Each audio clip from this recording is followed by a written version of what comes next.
ನಾನು ಆ ಹೇಳಿಕೆಯನ್ನು ನೋಡಿದೆ. ನಾನು ಮಾನ್ಯ ಡಿ ಕೆ ಶಿವಕುಮಾರ್ ಅವರು ಈ ರಾಜ್ಯದ ಮುಖ್ಯಮಂತ್ರಿ ಆಗಬೇಕು ಅಂತ ಕನಸು ಕಾಣ್ತಾ ಇದ್ದೀರಿ. ಸೊ ಮುಖ್ಯಮಂತ್ರಿ ಸ್ಥಾನದ ಆಸೆ ಇಟ್ಕೊಂಡ್ರೆ ಸಾಗಲ್ಲ ಸರ್. ಅದಕ್ಕೆ ಬೇಕಾದಂಥ ಒಂದಷ್ಟು ವ್ಯಕ್ತಿತ್ವಗಳನ್ನು, ಘನತೆಯನ್ನು, ಗಾಂಭೀರ್ಯವನ್ನು ನಾವು ಬೆಳೆಸ್ಕೊಳ್ಬೇಕಾಗುತ್ತೆ ಸರ್. ನೀವು 2.5 ವರ್ಷ ಅದಕ್ಕಿಂತ ಮೊದಲು ಸರ್ ನಿಮ್ಮನ್ನು ನೋಡಿದ್ರೆ ಏನನ್ಸುತ್ತೆ ಸರ್, ಯಾರಿಗಾದ್ರೂ ಕೂಡಿ ಎಲ್ಲ ಒಂಥರ ಮಾತಾಡಿದ್ರೆ ಒಳ್ಳೆ ರೌಡಿಸಮ್ ಮಾಡ್ದಂಗೆ ಮಾತಾಡ್ತೀರಿ. ನೀವು ಎಲ್ಲರನ್ನೂ ಏಕವಚನದಲ್ಲಿ ಕರಿತೀರಿ ಸರ್. ನೀವು 2023 ಚುನಾವಣೆಯಲ್ಲಿ ಕುಸುಮಾ ಅವರನ್ನು ಗೆಲ್ಲಿಸ್ಬೇಕು ಅಂತೇಳಿ ನಿಮ್ಮ ಎಲ್ಲ ಹಣಬಲವನ್ನು, ತೋಳ್ಬಲವನ್ನು ಪ್ರಯೋಗವನ್ನು ಮಾಡಿದ್ರಿ. ಆದರೂ ಜನ, ರಾಜರಾಜೇಶ್ವರಿ ನಗರದ ಜನ ನಿಮ್ಮ ಜಂಗಾಬಲವನ್ನು ಹುಡುಗಿಸಿ ಮುನಿರತ್ನ ಅವರನ್ನು ಗೆಲ್ಲಿಸಿದರು. ನೀವು ಇವತ್ತು 138 ಜನ ಶಾಸಕರಿದ್ದೀರಿ, ಒಂದು 80 ಚಿಲ್ಲರೆ ಅಪೋಸಿಷನ್ ಅವರು ಇದ್ದಾರೆ ಸರ್. ಅವರಿಗೂ ಗೌರವ ಕೊಡಬೇಕಲ್ಲ. ಅವರು ಜನಪ್ರತಿನಿಧಿಗಳಲ್ಲ, ಅಧಿಕಾರದಲ್ಲಿ ಇದ್ದರೆ ಮಾತ್ರ ಅವ್ರಿಗೆ ಗೌರವ ಕೊಡಬೇಕು ಅಂತಲ್ಲ. ಅವರು ಜನಪ್ರತಿನಿಧಿಗಳಲ್ಲ, ಅವರಲ್ಲೇ ಶಾಸಕರು, ಅಲ್ಲಿನ ಸಂಸದರಾಗಿರೋ ಡಾಕ್ಟರ್ ಮಂಜುನಾಥ್ ಅವರು, ಅವ್ರನ್ನ ಕರೆದು ಕಾರ್ಯಕ್ರಮ ಮಾಡಬೇಕು. ನಿಮ್ಮದೇನು ಬೆಂಗಳೂರು ನಡಿಗೆ ಅಂತಂದರೆ ನಿಮ್ಮ ಕಾಂಗ್ರೆಸ್ ಕಾರ್ಯಕ್ರಮ ಆಗಿರಲಿಲ್ಲ. ಹಾಗಾಗಿ ಮುನಿರತ್ನವರು ಸಹಜವಾಗಿ ಅಲ್ಲಿನ ಸ್ಥಳೀಯ ಶಾಸಕರನ್ನು ನೀವು ಕರೆದಿಲ್ಲ ಅನ್ನೋ ಕಾರಣಕ್ಕೋಸ್ಕರ ಅವ್ರು ಹೋಗಿ ಪ್ರಶ್ನೆ ಮಾಡಲಿಕ್ಕೆ ಹೋದ್ರು. ಶಿಷ್ಟಾಚಾರದ ಉಲ್ಲಂಘನೆ ಆಗುತ್ತೆ. ಸ್ಪೀಕರ್ ಹತ್ರ ನಾವು ಪ್ರಿವಿಲೇಜ್ ಮೋಷನನ್ನು ಕೂಡ ನಾವಲ್ಲಿ ಮೂವ್ ಮಾಡ್ಬೋದು. ನೀವು 1989 ಜನಪ್ರತಿನಿಧಿ ಆಗಿದ್ದೀರಿ. ಇಷ್ಟು ಗೊತ್ತಿದ್ರು ಕೂಡ ಕರಿ ಟೋಪಿ ಹಾಕಿರೋನು MLA ಬಾರಪ್ಪ ಅಂತೀರಿ. ಅಲ್ಲಿ ಗುಂಪೊಳಗಡೆ ಜಮೀರ್ ಅಹಮದ್ ಏನಾದ್ರೂ ಕೂಡ ಟೋಪಿ ಹಾಕೊಂಡು ಕೊಡ್ರೆ, ಬಿಳಿ ಟೋಪಿ ಹಾಕಿಡ್ರ ಸಾಮಣ್ಣ ಬಾರೋ ಅಂತ ಕರಿತೀರ ನೀವು? ದಮ್ಮಿದೆಯಾ? ನಿಮ್ಮ ಬ್ರದರ್ಸನ್ನು ಕರೆಯೋಕ್ಕಾಗಲ್ಲ. ಕರಿ ಟೋಪಿ ಹಾಕಿರೋ MLA ಬಾರೋ ಅಂತೀರಿ. ಬ್ರದರ್ಸನ್ನು ಕರೀರಿ ಸರ್ ನೋಡೋಣ. ಬಿಳಿ ಟೋಪಿ ಹಾಕಿರೋ ಸಾಮಣ್ಣ ಬಾರೋ ಜಮೀರು ಅಂತ ಕರೀರಿ. ನಿಮ್ಮ ದಮ್ಮಿದ್ರೆ ಕರೀರಿ. ಭಾಳ ನೀವೆಲ್ಲ ಏನು ವೀರಾವೇಶದಿಂದ ಮಾತಾಡ್ತೀರಿ, ಭಾಳ ಶಕ್ತಿವಂತರಲ್ಲ ನೀವು. ಕರೀರಿ ಸರ್. ಅದನ್ನು ಕರೆಯೋಕ್ಕೆ ನಿಮ್ಮ ಕೈಲಿ ಆಗಲ್ಲ. ಇಲ್ಲಿ ಏನು ಮುನಿರತ್ನ ಅವ್ರನ್ನ ಟಾರ್ಗೆಟ್ ಮಾಡಿ ಸರ್, ಜನ ಗೆಲ್ಸಿದ್ದಾರೆ, ಗೌರವ ಕೊಡಿ. ನಿಮಗೆ ಅವ್ರು ಇನ್ಯಾರನ್ನೂ ಜನಪ್ರತಿನಿಧಿ ಮಾಡ್ಕೊಳ್ಬೇಕು, ಕುಸುಮಾ ಅವ್ರನ್ನೇನೋ ದಂಡಿಗೆ ಕೂರಿಸ್ಬೇಕು, MLC ಮಾಡ್ಕೊಳ್ಳಿ ಸರ್, ರಾಜ್ಯಸಭಾಗೆ ಕಳಿಸಿ.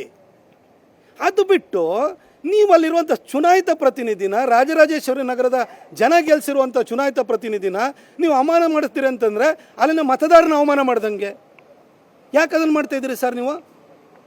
ಈಗ ಅಧಿಕಾರಿ ಹಂಚಿಕೆ ಬಗ್ಗೆ ಡಿ ಕೆ ಶಿವಕುಮಾರ್ ಒಂದು ಮಾತು ಹೇಳ್ತಾರೆ, ಶಾಸಕರು ಮುಖ್ಯ ಆಗೋದಿಲ್ಲ, ಹೈಕಮಾಂಡ್ ತೀರ್ಮಾನ ಮಾಡುತ್ತೆ, ಕಾಂಗ್ರೆಸ್ ನಂಗೆ ತುಂಬಾ ಚೆನ್ನಾಗಿ ಗೊತ್ತು ಅಂತ. ಅಧಿಕಾರಿ ಹಂಚಿಕೆ ಅವರಿಗೆ ಕಾಂಗ್ರೆಸ್ಸಿನ ಹೈಕಮಾಂಡ್ ಗೊತ್ತಿದೆ ಹೊರತು ಇಂಡಿಯನ್ ಕಾನ್ಸ್ಟಿಟ್ಯೂಷನ್ ಗೊತ್ತಿಲ್ಲ. ಅದಕ್ಕೋಸ್ಕರ ಈ ಥರ ಮಾತಾಡ್ತಾರೆ.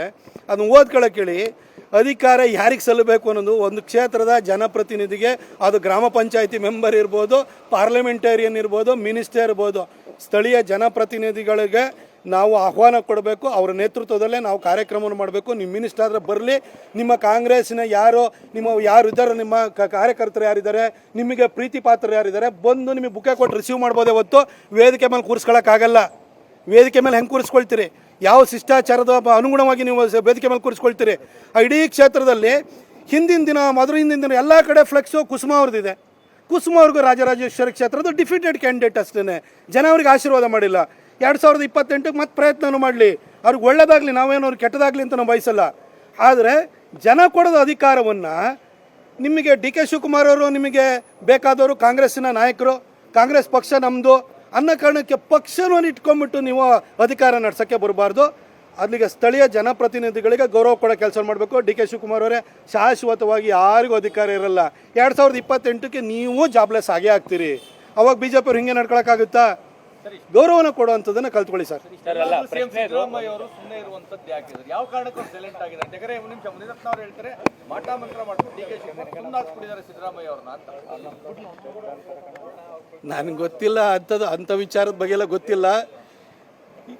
ಡಿ ಕೆ ಅವರು ಈ ರೀತಿ ವರ್ತನೆ ಮಾಡೋದು ನೋಡಿದರೆ ಸಿದ್ದರಾಮಯ್ಯವ್ರಿಗೆ ನಿಜವಾಗ್ಲೂ ಖುಷಿಯಾಗಿರುತ್ತೆ. ಯಾಕೆ ಅಂತ ಹೇಳಿದರೆ ಡಿ ಕೆ ಅವರು ಎಲ್ಲರನ್ನ ಪ್ರೀತಿ ವಿಶ್ವಾಸದಿಂದ 2.5 ವರ್ಷದಿಂದ ನಡ್ಕೊಂಡಿದ್ರೆ, ಆ ಬೆಂಗಳೂರಿನಲ್ಲಿ ಆ ಬ್ಲ್ಯಾಕ್ ಬಗ್ ಕಂಪನಿಯವನು ಗುಂಡಿಗೆ ಬಿದ್ದೋಗಿದೆ, ಓಡಾಡೋಕ್ಕಾಗ್ತಾಯಿಲ್ಲ, ನಾವು ಬೇರೆ ಕಡೆಗೆ ಶಿಫ್ಟ್ ಮಾಡ್ತಿದ್ದೀವಿ ಅಂತ ಹೇಳ್ಕೊಂಡ್ರೆ ಏನು ನನ್ನ ಬ್ಲಾಕ್ ಮೇಲ್ ಮಾಡ್ತೀರಾ ಅಂತ ಕೇಳ್ತೀರಿ ಸರ್. ಬ್ರ್ಯಾಂಡ್ ಬೆಂಗಳೂರು ಅಂತ ಟಮಟೆ ಹೊಡೆದ್ಬಿಟ್ಟು ಬಂದವರು ಯಾರು? ಈ ಗುಂಡಿ ಮುಚ್ಚಕ್ಕಾಗಲಿಲ್ಲ. BJP ಸರ್ಕಾರ ಇದ್ದಾಗ ನೀವು ತರಾವರಿ ಆರೋಪಗಳು ಮಾಡಿರಿ. ಆದರೆ ಯಾರು ಗೃಹಸ್ಥ ಗುಂಡಿ ಬಿದ್ದಿದ್ದೇವೆ ಅಂತ ಯಾರೂ ಹೇಳಿಲ್ಲ ಸರ್. ಆಮೇಲೆ ಅಲ್ಲಿ ಒಂದು ಮೇಕೆದಾಟುನಲ್ಲಿ ಮಾಡ್ತೀವಿ ನಮ್ಮ ನಡಿಗೆ ಯಾವುದೋ ಎಂತ ನೀರಿನ ಕಡೆಗ ಏನೋ ಹೇಳಿದ್ರು ಒಂದು ಅವಾಗ ನಮ್ಮ ನೀರು ನಮ್ಮ ಹಕ್ಕು ಅಂತ ಬಂದರು.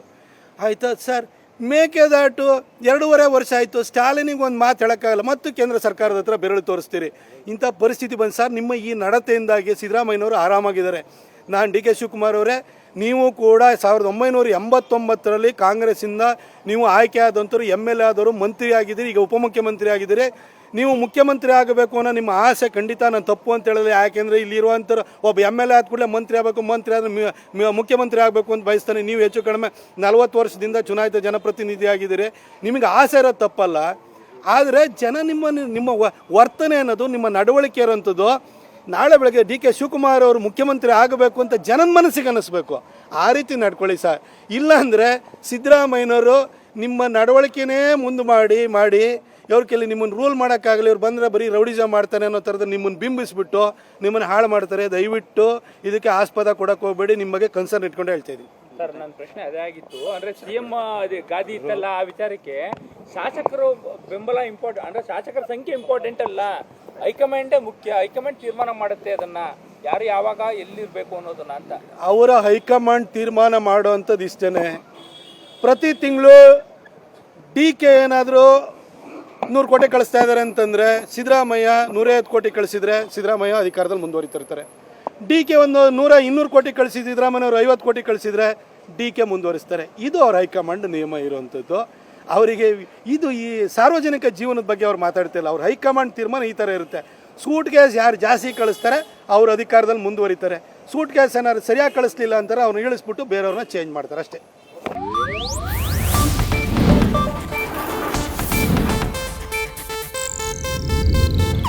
ಇದು ಏಷ್ಯಾನೆಟ್ ನ್ಯೂಸ್ ನೆಟ್ವರ್ಕ್ ಪ್ರಸ್ತುತಿ.